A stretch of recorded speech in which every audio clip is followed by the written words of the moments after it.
मैत्रिणींनो, कशा आहात तुम्ही?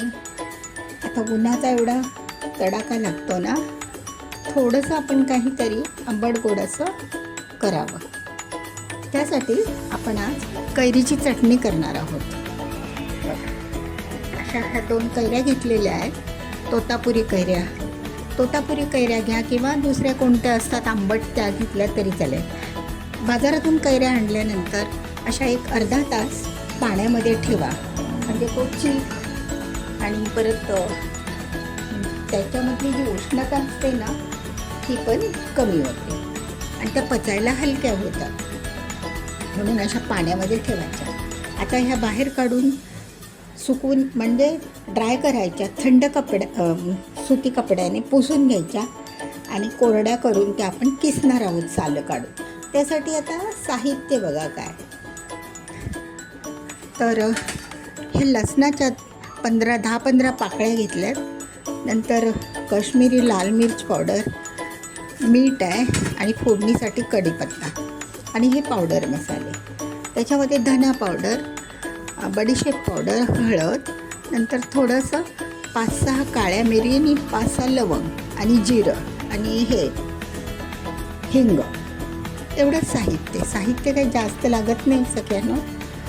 आणि गूळ लागेल, थोडासा खडाभर गूळ, तो मी काढला नाही, काढत. आणि मीठ आपलं चवीप्रमाणे, थोडंसं कमी जास्त.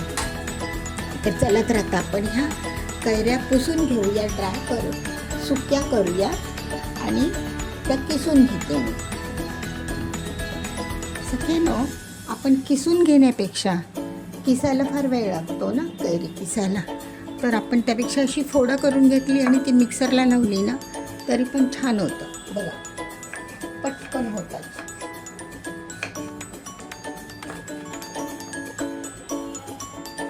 अशा फोडी करायच्या, तुकडे करून आपण ते मिक्सरला लावायचे. चुंदा करतो की नाही आपण, त्याला किसलं तर छान येतात त्याची ते रेषा. पण जेव्हा चुंदा करतो उन्हामध्ये ठेवायचा, गूळ किंवा साखर घालून, तो तर फार अप्रतिम लागतो. तो पण मी दाखवते तुम्हाला. आज म्हटलं तर जेवणाबरोबर एकच भाजी असेल ना, तर आपली ही चटणी उपयोगाला येते. किंवा डोशाबरोबर, घावण्याबरोबर, आंबोळ्याबरोबर. आणि तेच कशाला, नुसत्या भातावर जरी 1 चमचा टाकली ना, तरी फार छान लागते. मग तुम्हाला ती एक भाजी आणि ही चटणी पुरेशी होते. तर आता हे बघा, पटकन झालं, किसण्यापेक्षा छान झालं. म्हणून म्हटलं किसण्यापेक्षा हे तुम्हाला दाखवते. किसायला वेळ लागतो, तोपर्यंत किसलेली कैरी थोडीशी काळपट होते आणि मग बरंच काही. तर असं करा. आता आपलं साहित्य तर तयारच आहे. आणि आता ही आपण आता मिक्सरला लावणार आहोत. कारण मिरच्या वगैरे सगळ्या अशा आपण पावडरच्याच घेतलेल्या आहेत सगळ्या. फक्त आता काय करायचं आहे, आता आपण मिक्सरला लावूया. चला, ही सालं असतात की नाही, त्याची पण मी तुम्हाला चटणी दाखवते. सालांची ती मी आता पाण्यात टाकलेली आहे. सालांची पण बघा, मी भाजीसारखी चटणी करून दाखवते. ठीक आहे सगळ्यांना. बघा, आता हे आपण मिक्सरला लावून घेऊया. त्यामध्ये फक्त मी लसणाच्या पाकळ्या टाकल्यात, त्या बारीक व्हायला हव्यात ना, म्हणून. आता मी हे मिक्सरला लावून घेते.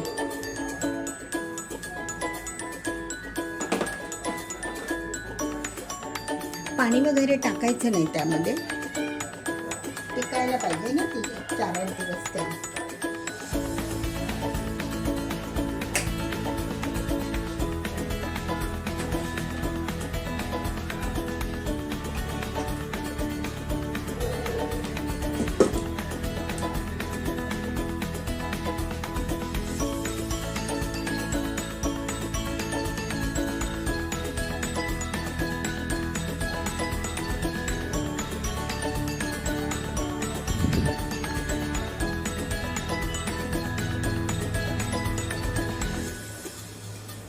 तेलात चांगली परतली ना फोडणी देऊन की छान लागते मग, आणि टिकते पण ना चांगली, सुवास छान येतो तिला.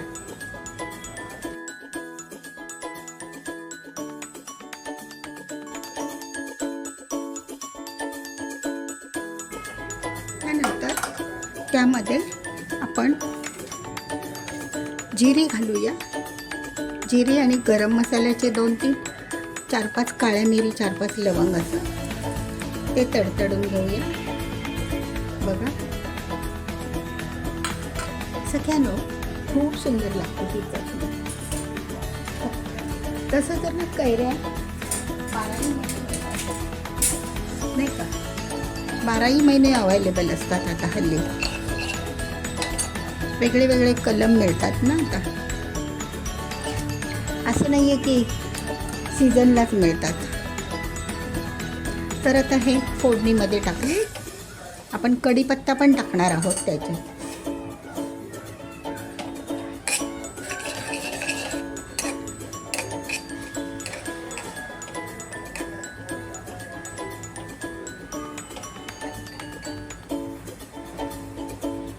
थोडीशी आपण काय करूया, ती लवंग आणि हे टाकले ना, लवंग आणि काळी मिरी, ती थोडीशी मिक्सरलाच भरडून घेते मी तळल्यावर, म्हणजे दाताखाली येणार नाही आणि छान वाटेल. आता कढीपत्ता टाकूया.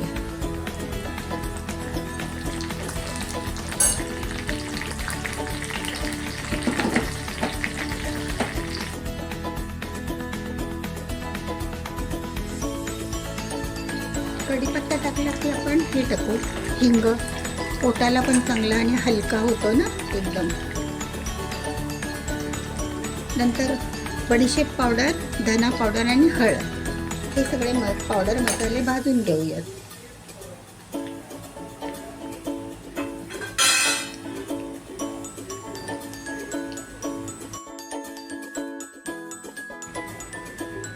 आता आपली फोडणी भाजून झाली आहे, चांगली तडतडते. बघा सगळे मसाले आपण एकत्र भाजायला घेतले.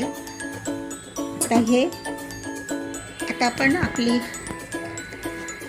कैरीचा जो किस केलेला आहे तो टाकूया. बघा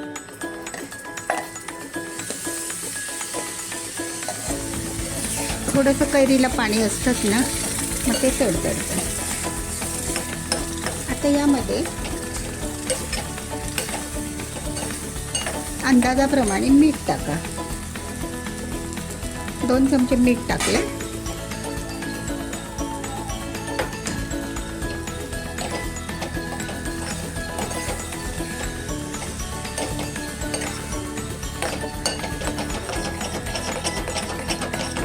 आता आपण गूळ टाकूया. गूळ पण टाकायचं ना आपल्याला.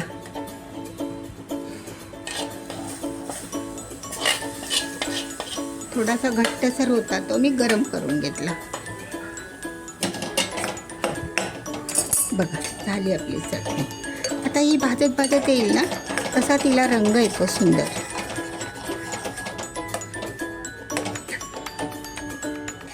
छान रंग येईल बघा आता.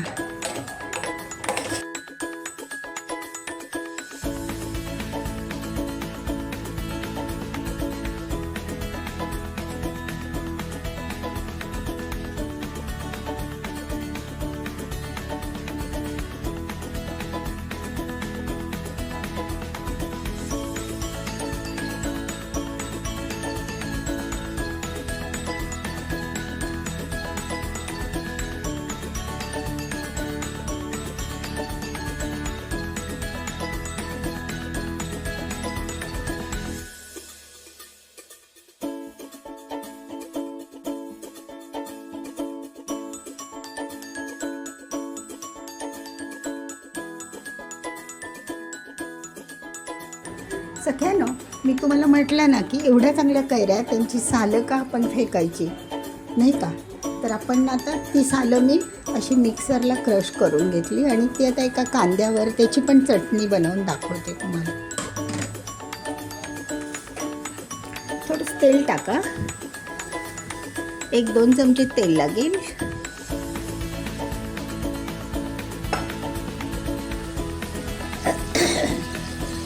त्याच्यामध्ये कांदा टाका.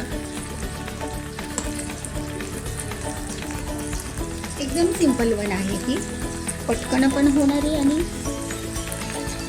एक आपला उपयोग ना त्या सालींचा. कांदा नरम पडण्यासाठी आपण मीठ टाकूया क्वांटिटीप्रमाणे.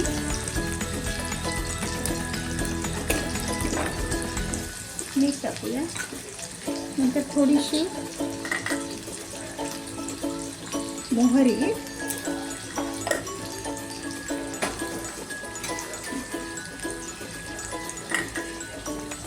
आणि थोडीशी जिरी टाकूया मसाला. एवढंच टाकायचं. हिंग टाका थोडासा चिमटीवर हिंग. थोडंसं आहे ना ते साली.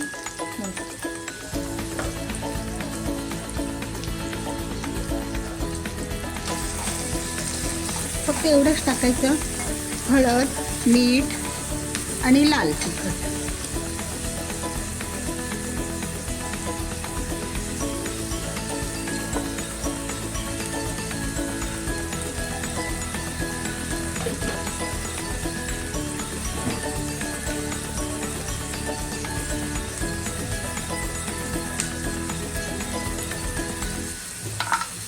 आता ती सालं आपण काय करतो, फेकूनच देतो ना कचऱ्यात. त्यापेक्षा एक असा नवीन प्रकार. तर बघा, झाली की नाही सालींची पण चटणी तयार झाली. थोडंसं पाण्याचा शिंतोडा मारायचा आणि थोडीशी वाफवून घ्यायची. कडक असतात ना ते म्हणून. सगळ्यांनो, तर बघा आता ही आपली कैरीच्या गराची चटणी म्हणजे कैरीची चटणी. आणि मी तुम्हाला म्हटलं होतं ना की ती सालं जे निसर्गाने आपल्याला दिलेलीच आहेत ना, ह्या सगळ्या वस्तू, तर ती टाकायची का आपण, तिचा पण काहीतरी यूज करूया नाही का, म्हणून मी ती केलेली आहे. तर तिची ही चटणी बनवली सालांची. ती सालं ह्याला मिक्सरला लावून ती थोडी क्रश केली आणि थोड्याशा मिक्सरच्या धुतलेल्या पाण्यामध्ये ती थोडीशी शिजवली. कठीण असतात ना सालं म्हणून. आणि ही आपली ह्याची चटणी.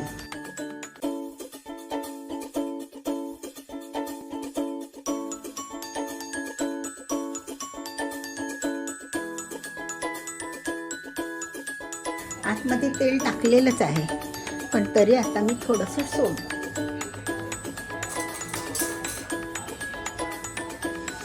तर बघा, ही आपली कैरीची चटणी आणि ही कैरीच्या सालांची चटणी खूप सुंदर होतात दोन्ही चटण्या.